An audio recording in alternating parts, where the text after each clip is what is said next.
Rosia tanànan'i Moskoa renirano Kotlovka. Kely dia kely ny rano. Hita sara fa fisaka ny fanambanin'ny renirano.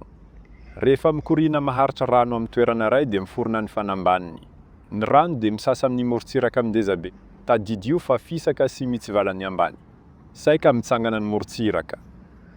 Misoraka ao anatin'ny halalin'ny fotoana isika. Andeha isika hiroso amin'ny lasa. Ity fiaramanidina manontolo ity dia ny fanambanin'ny renirano taloha. Misy ambany moderna ao. Ary io no fanambanin'ny renirano fahiny.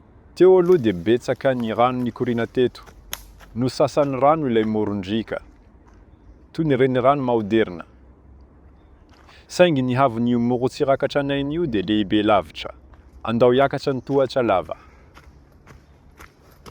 Andao hiverina amin'ny fotoana indray.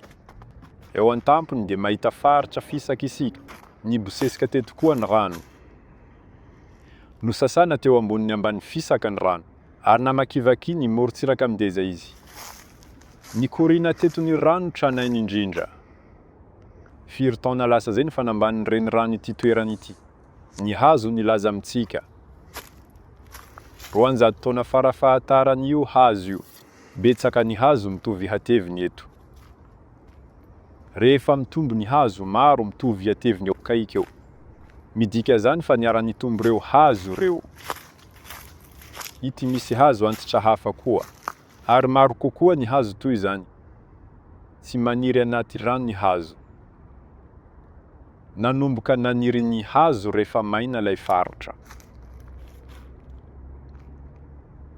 Midika zany fa 200 taona lasa zay ny nisy rano teto.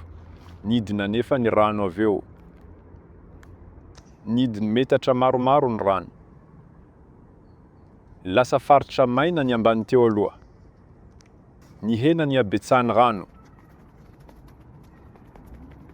Ary nanomboka nanasa ny morontsiraka vaovao ny rano. Nopoteny rano teo ny tany.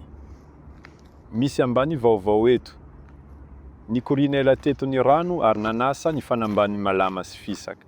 Faritra lehibe sy fisaka be.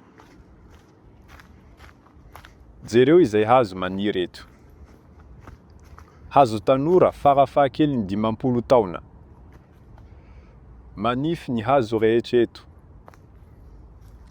Vao aingany izy ireo no ny alehibe. Satria sy mitombo ao anaty rano ny hazo. Ary eto isika dia manana ny avony rano amin'izao fotoana zao. Izay sisa tavela tamin'ny renirano lehibe iray fahiny.